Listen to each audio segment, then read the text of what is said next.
And I was a 30 caliber machine gunner, and they gave me a gun called the 50 caliber machine gun. I had to learn about it while I was there. I never saw one before in my life. But you press a button and a bullet goes. I came in as a machine gunner, and every night, the outfit was a moving outfit. They didn't have a place to go back to sleep.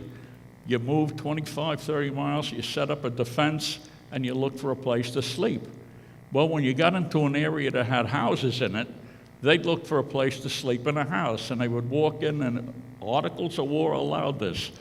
They walk into a house, and they say, "We've taken your beds. Get out." Verstehen Sie nicht? The Germans didn't understand. From my Yiddish, I was able to walk over to the German people and say, "Wie viel Betten haben Sie? How many beds you got?"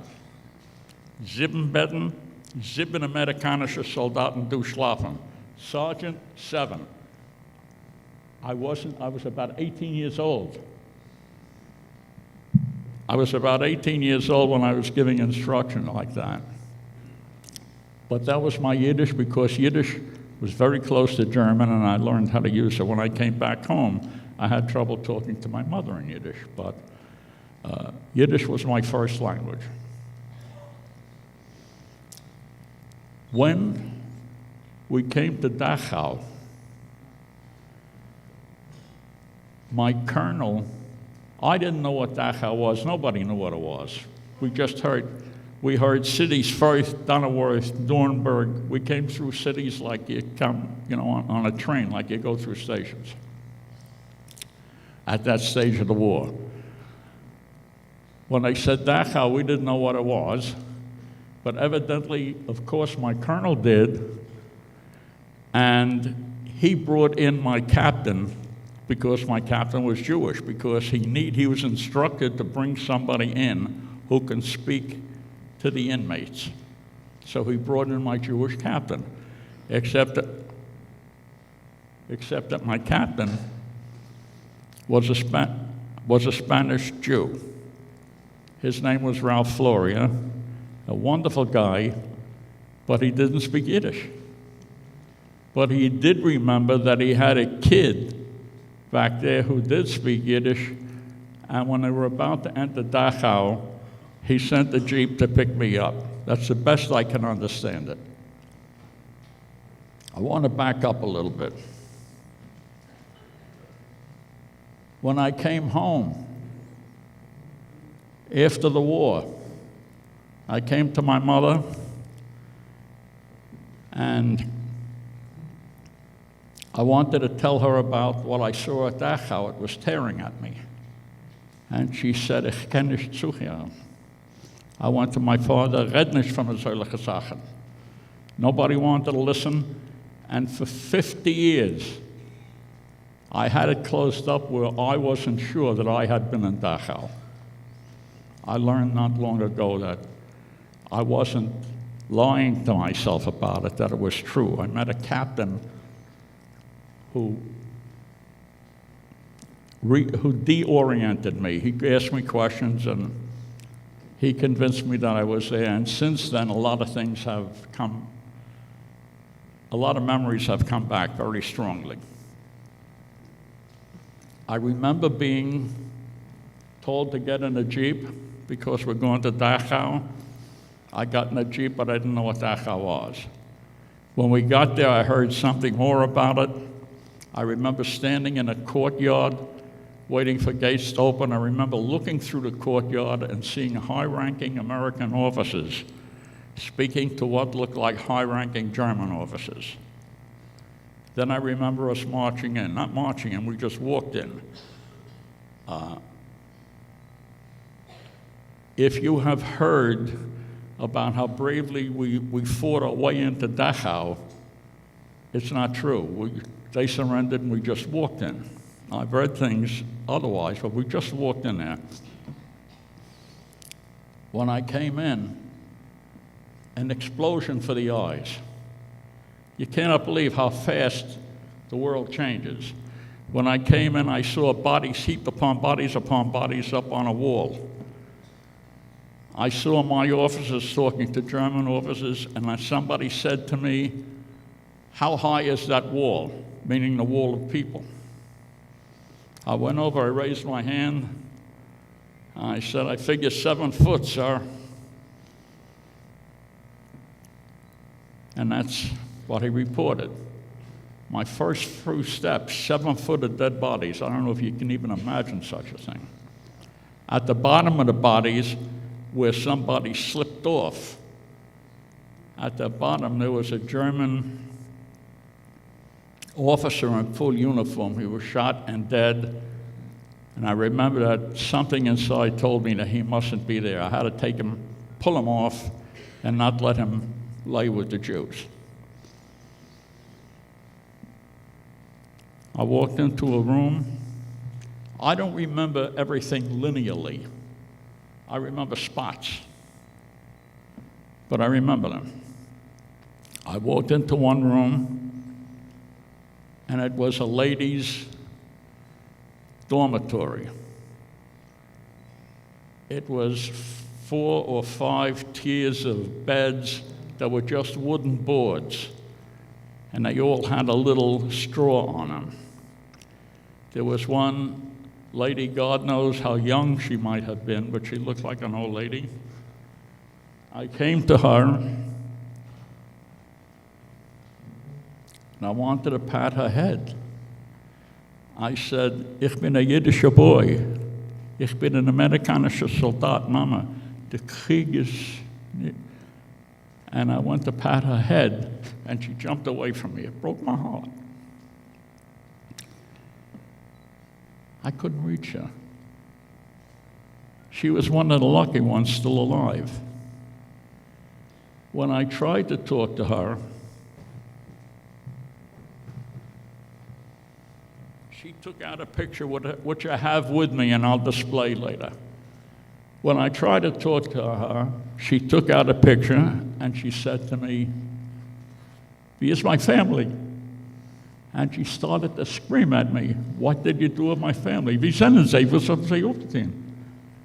And as I tried to communicate with her, because you couldn't, evidently the wall between us and the men's area had been de-electrified at that time. The male prisoners knew about that, and they broke down that fence immediately. If you think this room was crowded, multiply it by 50 and put them in a room half the size, and humanity just came rushing towards us. You couldn't put your hands out. I don't know what happened to that lady, but I ended up with her picture. The men came to me, and I remember their first words. Ich darf a pistol, ich darf a pistol, hast du für mich a pistol? And I remember hearing shots all over the place. When you're in combat and you hear cannons firing, that's one thing. But when you're down on the ground, you hear pistol shots. That's very personal. You wonder, where is this guy? But the shooting increased. American soldiers were going crazy, and the prisoners were telling us who had to be shot, and a lot of American soldiers were doing it. Nobody got mad at them for doing it either. There was one man standing there. When I walked out, there was one man standing there. I'll show you his picture. He looked like he came from Hollywood Central Casting. He stood there big, strong, with a belt and medals and a cap, and he, in captivity, was very proud of himself. And he wore a big knife. I'm going to show you the knife.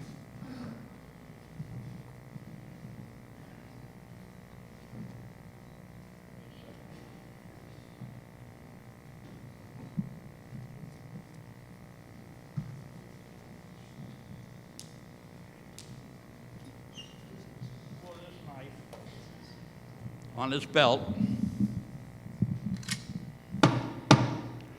and he was in charge of moving people along. And one of his delights, one of his laughing delights, was to slash people on the back and laugh at them. Schnell, schnell, mach schnell. Just think of that little old lady with no life left in her, and think of a knife like this, a brutal, brutal instrument. What is that kind of brutality doing with the weakness with a person like that? But that's what they used. I came over to him and I told him, I took a knife and I said to him, "Was hast du aufgetan? What did you do?" And he smiled and he said, "Als Juden." They're all Jews. Can you imagine that? He didn't say that to me in a nice, clean room. He said that to me where there were dead people laying on the floor, all over, like carpeting. Dead, some still dead, some moving. It was a horror movie that was true.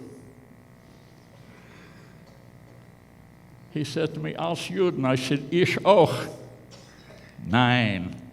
And I took out the Jewish star that my mother gave me and I showed it to him. Put it back. I'll show you his picture. I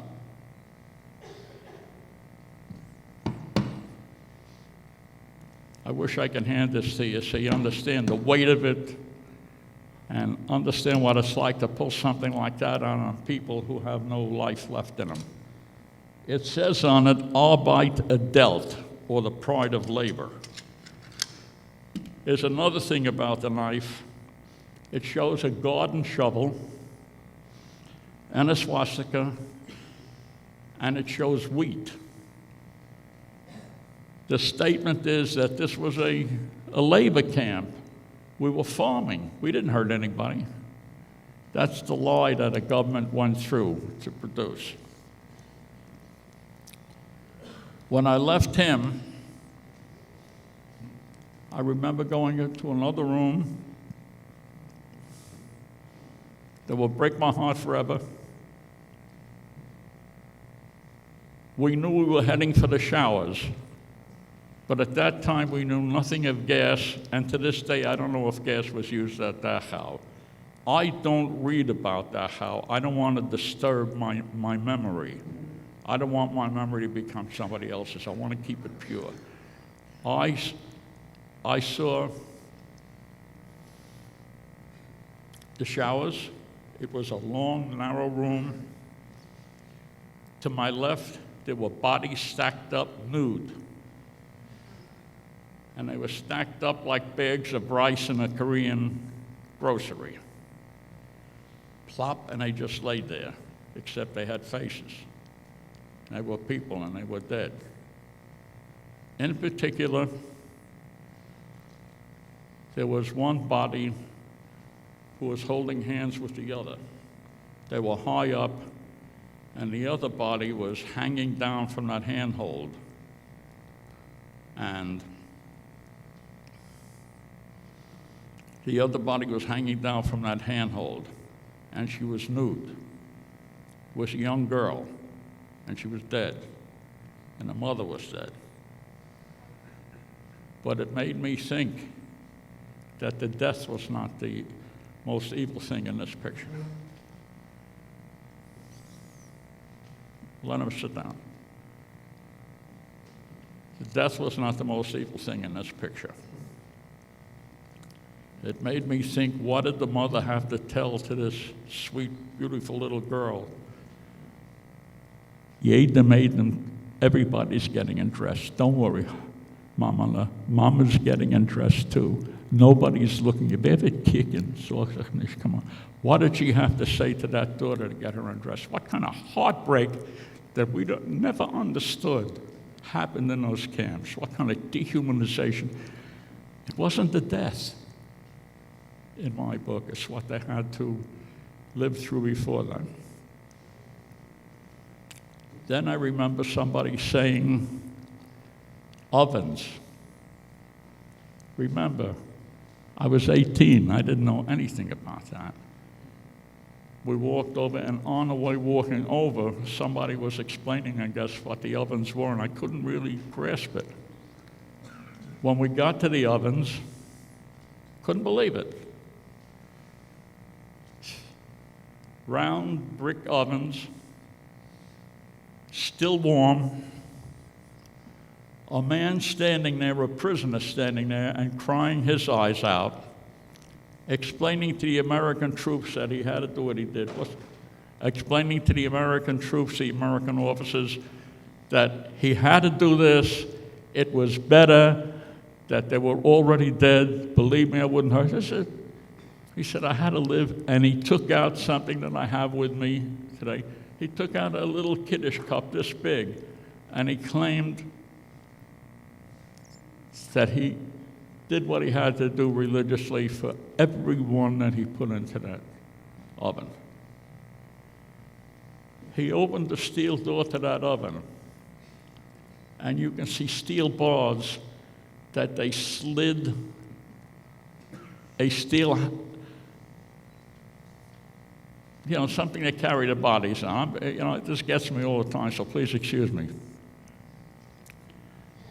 But you can see in the ovens, you can see the remains of some poor soul, and you can see the stuff used to carry them in and out. I looked at the floor, and there were rashes on the floor.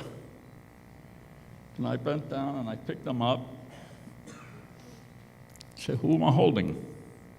How many am I holding? My God, what am I holding? I'm holding Jews in my hand. And then I was afraid to put it down. I was afraid to drop it, like it was a terrible thing. What do you do now? And I just put them someplace very softly. I don't remember that, but I do remember the dilemma. This are Jews, a Jewish family, a mama, a papa, a child, what?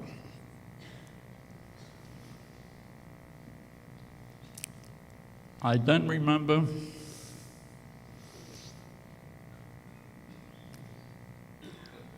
I came back into that room where that lady was holding the young girl.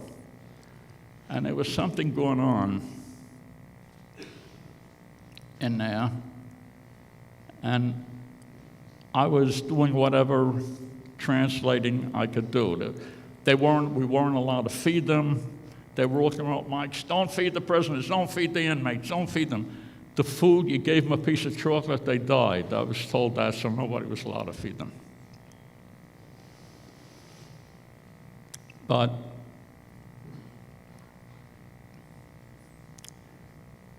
in this room, I had new dead stacks to my left, and on my right was a jumble of those who were still dressed. On that same side, there were spaces, and there was a collection of shoes and children's eyeglasses.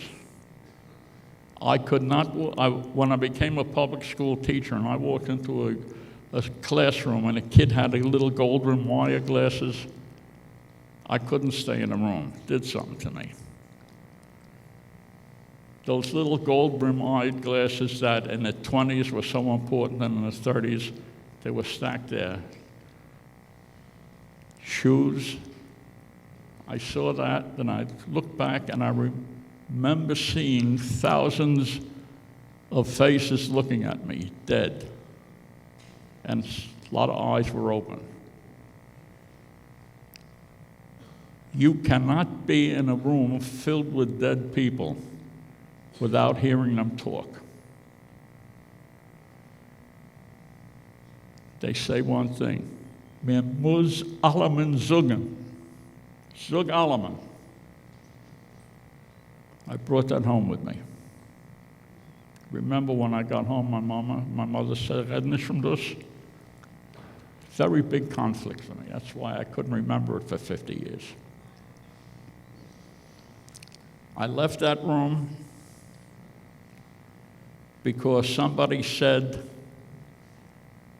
something like the northeast corner railroad cars. The night before, we were in Munich. I was a machine gunner.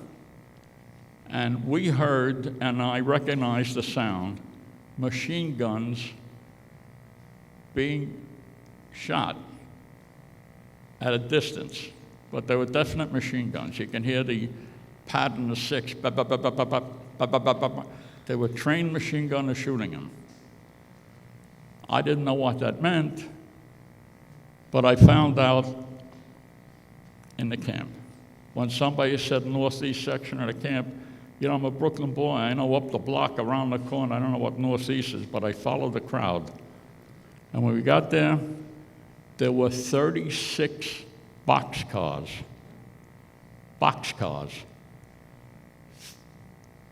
filled with Jews that had been machine gunned the night before.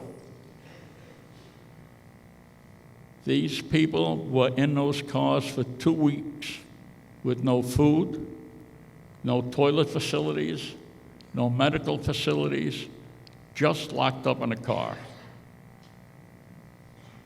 When the boxcar was open, if it was that kind of car, human slime slipped out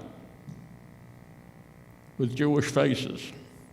And I was very conscious that everybody in there was a Jew. And what I saw there was impossible to believe, impossible. What does a person look like after 2 weeks in pure hell, and then they're shot, and then they're starved? It's not a movie, this happened. I went crazy. I went through the piles of people looking for somebody who was alive, and I found nobody. But I couldn't stop. I remember them pulling me away, and I remember kids hosing me off because I had human debris stuck to my clothing. The kids that were hosing me off were wearing SS uniform. The kids themselves couldn't have been more than 13, 14, 15. They were German kids. The SS troop, those big heroes, they put their uniforms on the kids and they ran out, taking whatever clothing they could do. So that when we came into the camp, we thought we had captured these people, but they were only kids. But the kids did separate the bodies and lay them out with respect. Somebody was forcing them to do it.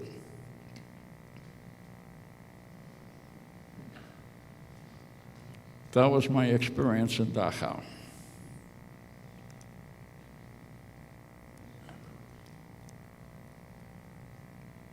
And I think I'm done. So I'm glad to be able to pass that information on to you. And